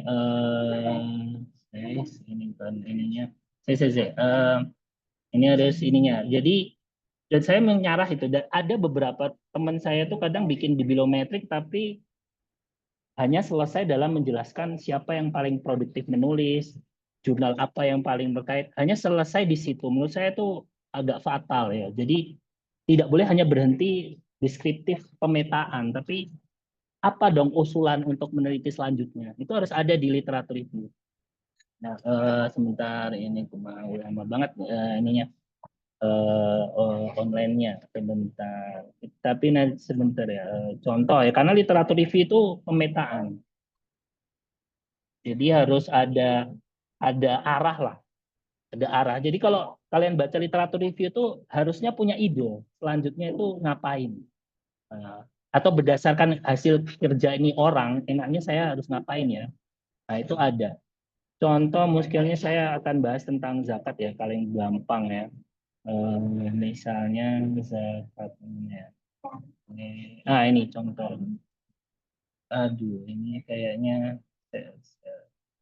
oke, ini ada PDF-nya. Contoh, oke, ini sudah saya buka. Saya share screen dulu. Oke. Nah, ini ya. Ini terkait zakat. Jadi saya ngumpulkan, karena zakat itu kalau mau dipetakan, tugasnya lembaga zakat itu apa sih? Ngumpulin sama nyalurin. Oke. Nah, kadang-kadang kan orang berpikir, Pak, kita meneliti apa? Meneliti penyaluran zakat lembaga Lazismu. Apakah bisa kita hanya langsung bikin kayak gitu, terus Lazismu Solo jadi tempatnya gitu? Jawabannya nggak bisa. Terus caranya gimana? Kalau ingin meneliti tentang penyaluran zakat, ayo kita kumpulin yuk studi-studi terkait penyaluran zakat. Nah, kan dikumpulin kan? Kita kumpulin, kita petain. Biasanya saya kemudian jadikan kayak jadi tabel kayak gini nih. Apa namanya? Oke. Nah, ini. Ini apa namanya kelihatan ya. Jadi kalau kita kumpulkan data apa namanya artikel kita penyaluran zakat itu kita bisa bagi menjadi strategi manajemen, kemudian jadi peran zakat, institusi zakat, kemudian penerima zakat. Nah kadang-kadang di sini sudah mulai agak detail nih. Yang menarik adalah ternyata penerima zakat itu sekarang diskusinya mulai meluas. Contohnya apa? Contoh adalah korban kekerasan. Nah, ini. Jadi nggak hanya kalau kita kan nganggapnya siapa sih penerima zakat? Fakir miskin. Padahal nggak, sudah banyak berkembang. Di antaranya adalah korban kekerasan. Nah, kalau kalian meneliti, ada lazisme yang menyalurkan zakat concern pada korban-korban apa namanya kekerasan. TKI ya, waktu itu kadang-kadang isunya adalah TKI yang mengalami apa namanya inilah pokoknya nasib TKI yang kurang baik kemudian dientaskan lewat zakat. Itu trending itu dan dapat neglection gap. Nah, neglection kan karena masih sangat jarang yang bahas itu. Ya kan? Tapi kalau kemiskinan udah banyak, ya kan. Kemudian ada itu kalau saya waktu dulu itu pernah neliti tentang asuransi itu masih ada cuma satu tok ya beberapa artikel, 2 artikel yang mengangkat tentang asuransi syariah yang concern pada anak kebutuhan khusus. Terus itu novel banget tuh. Pokoknya dengan banyak baca tuh kita oh ini karena apa? Dari sekian artikel cuma ada beberapa aja, 1 apa 2. Ya, nah itu tugasnya. Jadi maka di sini pasti ada bab tentang future research opportunities. Jadi setelah tahu yang petanya sekarang ini apa, saya harus neliti apa. Nah, gitu ya. Jadi itu apa namanya literatur review itu harus dikuasai atau minimal bibliometrik sih sebenarnya. Ada juga sih, tapi kadang-kadang bibliometrik kurang detail kadang-kadang. Oke, tapi nggak apa-apa. Apa namanya nantilah kapan-kapan kalau ada ini. Oke, next pertanyaan. Ini kita tinggal 20 menitan lagi ya. 20 menitan lagi. Oke. Mungkin ini kita ke pertanyaan terakhir. Oh, udah terakhir ya. Oke. Ya. Yaitu tentang berkenaan dengan mencari atau menentukan novelty. Berapa banyak penelitian terdahulu yang perlu kita baca sehingga menemukan kesimpulan bahwa penelitian yang kita angkat itu mengandung nilai novelty-nya. Oh, jawab. Oke. Oke. Apa namanya? Misalnya dengan berapa banyak? Eh, bukan berapa banyak ya. Semua. Jadi kalau ya kita bukan berarti berapa banyak. Itu kayak kita membaca sih. Kalau 10 berarti udah cukup. Bukan masalah banyaknya ya. Ketika kita kan kalau nyari itu kan search keywords gitu ya. Search keywords. Search keywords itu kayak kita menentukan misalnya contoh kita ngomong zakat gitu. Ketika cari di Scopus itu ada 800. Pak, kita yakin Pak baca semua. Kalau kalian nggak mampu baca semua, kalian gunakan yang namanya bibliometrik. Nah, ini ya. Nah, ini saya harus ngomong bibliometrik tuh. Bibliometrik itu helikopter view, helikopter. Jadi kita dari atas. Contoh misalnya kemarin saya bikin apa namanya satu ada artikel ya bibliometrik ya. Tapi bibliometrik itu gampang banget apa namanya. Tapi itu minimal bisa mengarahkan kita satu tema khusus lah. Contoh oh ya mungkin kayaknya saya harus cerita mungkin yang ini aja ya. Apa namanya saya nggak salah tuh halal food bibliometrik. Saya pernah punya ide dari membaca artikel bibliometrik. Ya. Dan sekarang jadi fokus saya juga apa namanya ini ya sebentar. Saya akan coba ini udah 2 Scopus ini atau bahkan 3 ya. Jadi baca bibliometrik itu. Tapi nanti saya coba ajarkan misalnya apa namanya. Jadi kita kayak melihat apa namanya. Sebentar ya. Oke. Mana ya? Oke. Bibliometrik mana sih? Oke. Sebentar ini saya share screen ya. Baca artikel bibliometrik kalau banyak. Jadi kayak jangan masalah berapa saya sudah baca 10 bukan masalah baca. Jadi berapa itu tergantung dari temuan kita gitu kan. Adanya 10 ya baca 10, adanya 100 ya bagaimana kita membaca 100. Emang bisa Pak baca 100? Kalau nggak kuat pakai yang namanya alat namanya post viewer itu. Nah, ini artikel bibliometriknya. Saya punya banyak jadi ada 3 Scopus gara-gara baca ini gitu ya. Apa namanya yang saya sangat concern ya. Ini artikel bibliometrik terkait halal food. Di sini ada kata-kata daging, ada kata-kata halal, ada supply chains, animal. Sebenarnya saya tuh kemarin itu mana ya? Bentar, saya ada picture ya. Jadi nanti ada mungkin bisa ngundang ahli bibliometrik gitu ya sama apa namanya untuk membaca ini meat industry. Ini kan perdagingan ya, industri perdagingan. Kemudian sebentar, ini ada beberapa. Jadi ini helikopter. Ini tuh ada ribuan artikel. Nah ini nih. Saya sebentar. Ini ada berapa artikel ya? Kita coba ya. Dan itu mudah kok pakai analisis. Ada 154. Kita baca dengan satu kali. Baca ininya. Karena udah ngelakuin ya. 154 Scopus, 50 CICI. Berarti 204 ya. Nih lihat-lihat nih. Jadi kalau ini judulnya terkait apa namanya halal meat dari daging yang halal gitu ya. Kemudian setelah baca ini yang akhirnya jadi kolaborasi sama si Adit, bahkan mungkin saya apa namanya dapat berapa ini ya. Itu dari sini kalau bukan yang sini. Nah, ini salah satunya kata-kata yang umum ya. Yang ini tadi. Nah, ini. Nah, ini. Kalian lihat ini jadi kalau bibliometrik sebenarnya cara melihatnya gampang. Semakin besar hurufnya, semakin banyak ditemukan. Gitu. Semakin kecil, itu berarti semakin terabaikan, semakin neglected. Gitu. Cuma kadang-kadang itu sebenarnya peluang juga. Contoh ini ya, dalam halal meat, itu di sini kata yang paling besar itu adalah slaughter. Slaughter itu artinya penyembelihan. Nah, jadi ngomong terkait daging halal itu mayoritas diantaranya adalah penyembelihan. Waktu saya cari bagaimana penyembelihan halal, belum ada yang melakukan kajian spesifik ke arah sana. Walaupun secara apa namanya tersendiri ya udah banyak. Pokoknya soal penyembelihan halal yang ini gitu ya. Jadi ini jadi tema utama. Jadi halal slaughter. Jadi halal food menjadi halal slaughter. Nah, jadi apa namanya jadi apa namanya jadi arah ke sana gitu ya. Dan itu menjadi beranak pinak itu. Hanya mendapatkan satu kata ini. Jadi tentang penyembelihan halal. Jadi kalian harus temukan itu bibliometrik itu, terkait isu yang pengen. Jadi kayak kotak kalian buka ada kotak lebih kecil, lebih kecil, lebih kecil, lebih kecil lagi. Gitu ya. Oke, gitu ya itu jawabannya untuk itu. Jadi nggak ada batasannya. Oke, ada lagi yang lain? Sudah ya. Oke, sudah, Pak. Mungkin ada sedikit ya kriteria standar novelty yang ditetapkan di negara.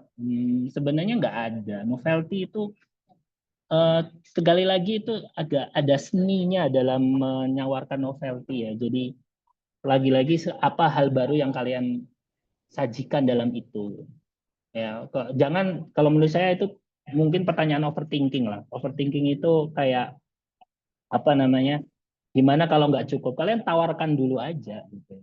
Tawarkan dulu aja semoga apa yang ditawarkan tuh bisa diterima. Kalau menurut saya ada novelty itu sudah membuat percaya diri lah untuk bisa compete ya dengan artikel-artikel lain. Nah, jadi silahkan. Jadi makanya kalau kebaruanmu apa? Apa yang membedakan kamu dengan yang lain? Kalau dalam bisnis tuh pernah ada dalam apa namanya? Dan itu ternyata ketika saya lihat bahkan di bisnis di manapun tuh ternyata semboyan itu cukup ini juga ya. Istilahnya berbeda atau mati gitu kan dalam bisnis tuh kalau kita nggak bisa menawarkan hal yang beda bisnismu itu bisa dikopi ditemukan banyak hal maka bisnismu nggak akan bertahan lama sama dengan artikel itu ketika kalian tidak bisa menjelaskan apa yang membedakan artikel kalian keunggulan dari artikel kalian dibandingkan artikel-artikel sebelumnya maka artikelmu itu tidaklah baik-baik saja gitu sebagai ininya ya. Baik, mungkin itu saja Mas Habil ya. Nanti ada banyak pasti Oke, yang bisa dilanjuti ya. Oke, baik baik. mungkin itu aja.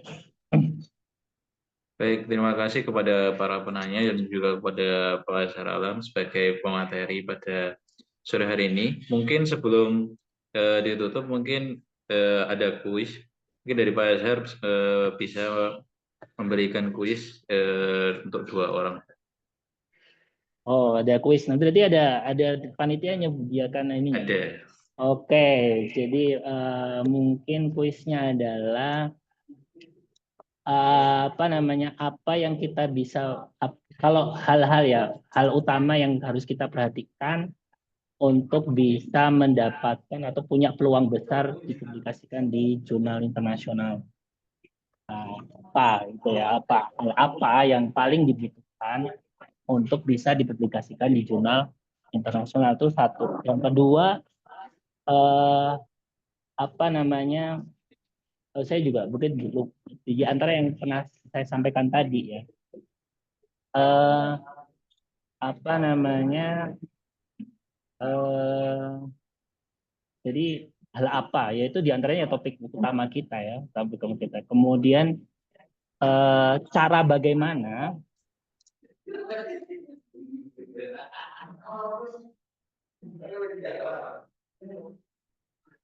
Tuh.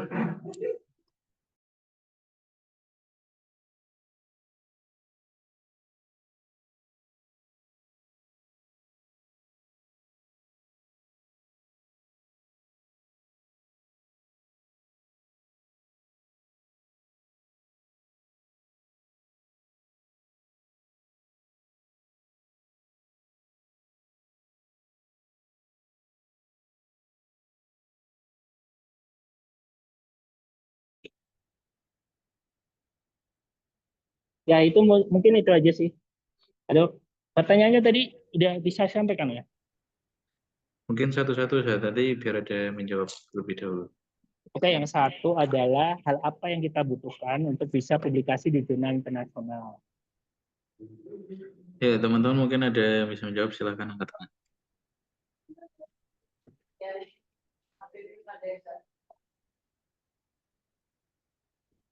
Silakan, teman-teman.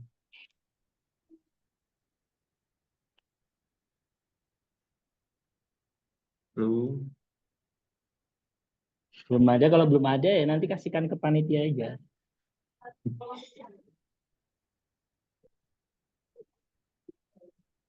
Oke. mungkin pertanyaan-pertanyaan. Atau saya ini ya, apa yang sebenarnya yang saya dibutuhkan atau misalnya oke, jawabannya terus saya spill aja jawabannya.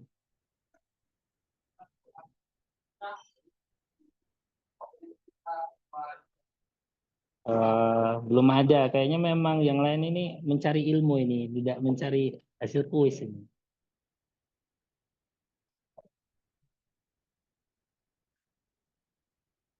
Oke, ya memang ya apa namanya? Hmm, ya saya jawab aja ya, saya jawab aja ya. Di antaranya hal yang kita butuhkan untuk bisa publish di jurnal internasional itu adalah novelty. Kemudian pertanyaan saya yang kedua adalah apa namanya? Cara apa untuk bisa menjustifikasi novelty itu? Ya mungkin sebagai tanya jawab lah ya, walaupun mungkin teman-teman juga bukan untuk apa namanya ini, cara menjustifikasinya yaitu adalah dengan literatur review baik bibliometrik ataupun SLR. Itu satu-satunya cara menjustifikasi novelty itu, nggak ada cara yang lain ya, jadi apa namanya, mengaku baru tanpa menjelaskan yang lama itu kayak mustahil ya. Jadi ngaku saya ini baru, emang yang lama ada, jangan-jangan kamu yang lama gitu. Jadi kalau kita jelaskan yang lama itu A, B, C, D. Jadi caranya gimana? Ya dengan menyebutkan, mengidentifikasi, meliteratur review itu yang menjadi kunci. Gitu. Dan saran saya juga banyak membaca sih, banyak membaca, kemudian berinovasi gitu ya. Mungkin itu aja Mas Abil ya.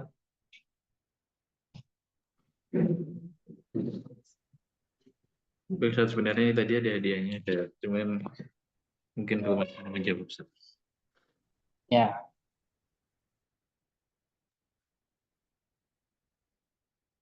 Sebentar. Saya mungkin nggak terputus sih, saya mau pindah. Oke, sudah.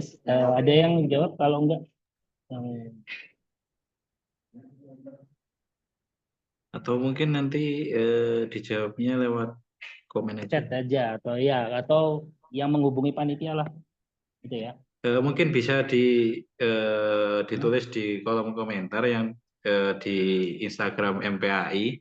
Itu di situ ada pamflet tentang novelty journal, mungkin bisa dijawab di situ ya teman-teman.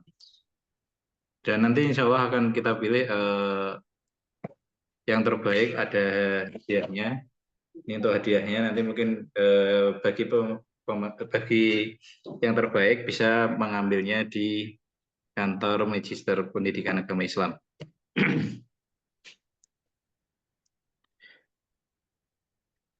Oke, mungkin sebelum saya tutup mungkin ada pesan atau closing statement. Baik, closing statement. Jadi apa namanya, suatu kebaruan itu adalah suatu hal yang apa namanya inovatif, kreatif, dan menurut saya kebaruan itu apa namanya hanya bisa dijustifikasi oleh manusia yang mau belajar terus gitu ya. Jadi mungkin teman-teman dengan fenomena AI sebenarnya, misalnya kalian boleh berdiskusi, tapi AI itu nggak bisa menjamin sih. Jadi misalnya kalian ngomong kemarin ya, saya temukan sering juga, apakah ini terbaru? Oh iya, ini jawabannya tipe risetmu masih baru atau novelty-nya ada. Terus habis itu, tapi ada tuh jurnal ini, oh ya, jadi dia AI itu kadang nggak valid gitu. Jadi apa namanya, dia nggak bisa mengkonfirmasi apa namanya informasi yang masuk. Jadi kalau mengiyain semua hal lah, otomatis kayak gini itu unsur manusia yang lebih menang gitu ya. Dia bisa mencari informasi, kemudian bisa lebih mengendalikan AI itu untuk benar-benar novelty yang dimaksud. Saya sering juga pernah ketika ada yang ngomong kebaruan studi ini adalah ini. Padahal kita temukan di Google Scholar tuh banyak sekali. Jadi dia ngaku baru tapi tidak baru. Nah, itu sering terjadi juga. Jadi jangan sampai kita overclaim ataupun klaim sesuatu yang tidak berdasar. Jadi kita harus mendasarkannya pada kemampuan kita menelusur artikel baik dari Google Scholar, itu juga salah satu ya. Kalau saya sebenarnya kalau untuk apa namanya novelty, Google Scholar udah cukup besar ya. Sedangkan untuk database, bagaimana kita menganalisis artikel, bagaimana kita mencontoh gaya menulis artikel, itu silahkan gunakan di database Scopus dan menentukan arah novelty juga dalam melakukan kajian literatur. Baik, mungkin itu saja Mas Abil. Terima kasih.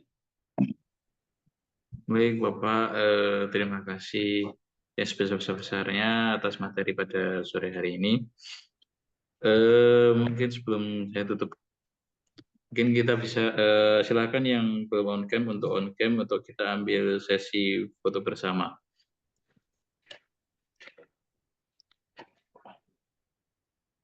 Monggo teman-teman yang belum on cam bisa on cam segera.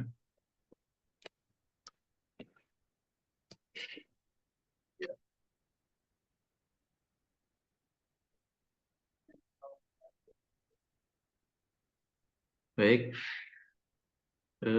kita ambil dari slide yang pertama. Ya, 1, 2, 3. Kemudian selanjutnya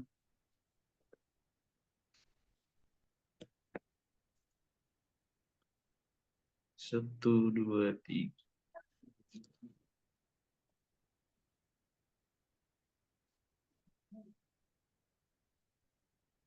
Kemudian yang terakhir 1, 2, 3.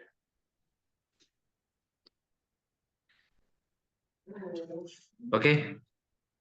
Terima kasih kepada Pak Saralam atas materinya pada sore hari ini. Semoga bermanfaat bagi teman-teman semuanya di dalam menemukan novelty-novelty baru. Mungkin sebelum meninggalkan room, silahkan bagi teman-teman yang menghadiri diskusi pada hari ini, silahkan mengisi link yang sudah kita share di chat. Semoga apa yang telah kita simak dan kita pelajari pada hari ini bisa bermanfaat serta menjadi bekal untuk semua dalam mengembangkan potensi-potensi kita di bidang akademik. Oke. Jika ada salah dan kekurangan selama berlangsungnya acara ini, kami mohon maaf yang sebesar-besarnya. Saya selaku pembawa acara pamit undur diri. Pada Basar, terima kasih. Ya, Assalamualaikum sama-sama. warahmatullahi wabarakatuh. Assalamualaikum Waalaikumsalam. wabarakatuh. Matur suwun, Ustaz Azhar. Kapan-kapan kita Ya, ketemu lagi, Ustaz. ya.